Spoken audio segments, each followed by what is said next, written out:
Welcome back. How are we going to build this tool? How are we going to know what passwords have been hacked? And what does it really mean anyway?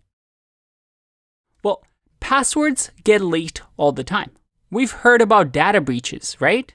Facebook has been hacked with data breaches. Equifax, LinkedIn, Yahoo, all these big companies sometimes get their databases leaked. And essentially what happens sometimes is our usernames and passwords get leaked to the public. And hackers, what they do is they compile these lists of leaked usernames and passwords and essentially try to log into different services. So there are databases, or you can think of them as massive Excel files, of all emails and passwords that have ever been leaked throughout history. And there's actually a website created by somebody called Troy Hunt, who's a very famous security researcher. And it's called Have I Been Pwned? And what you can do here is you can actually enter your email address and say, let's go andy@gmail.com. Has this ever been leaked? Oh no, it looks like it's been pawned. So it looks like it's been pawned on 88 breached sites and found 27 pastes. What this means essentially is that this email has been part of a data breach. So maybe I used this email as my Facebook login. Well, when Facebook got hacked and some users maybe stole user information, well, this email was part of it. As a matter of fact, for 88 breaches. And if I go to passwords here, you can actually do the same thing about passwords. I can check my password, and you can see over here that it doesn't show, and I can click over here to see if it's been pawned. Now, I just entered some gibberish here, and it looks like, nope, no pawnage found. But why does this matter? Why do we care that emails and passwords have been leaked?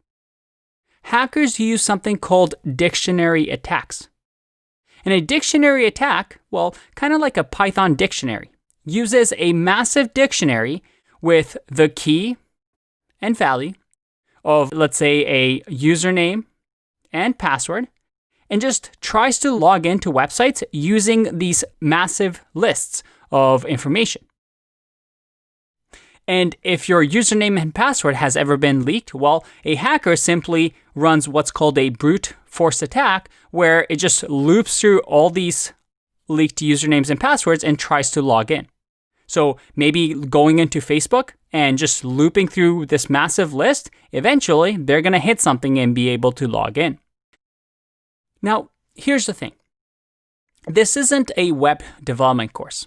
I mean, this course is about Python. And although we have a section on web development, what I can tell you is that most of the time, even though I trust this website, it uses something called HTTPS, which is encrypted, I or you should never really trust a website with your password. Yes, maybe a big website like Facebook, maybe Google, we trust. But ideally, you don't want to send your password like this over the internet. Because what's happening here as soon as I click this is that it's being transferred to a server somewhere in the world. It's traveling through the internet wires and somebody could intercept it. So there's actually a more secure way of doing this. And this is where we're going to build. This website actually gives us a password API for us to do this and check our passwords, but in a more secured way. Because sure, we might trust this website, but the best security is to trust no one, right? Now, what I'm about to show you and what we're going to do is actually a technique used by legitimate password managers like Keeper, 1Password, you might have heard of, Blur, Sticky Password. These are expensive password managers that keep your password secure, but we're going to build that ourselves because we're programmers.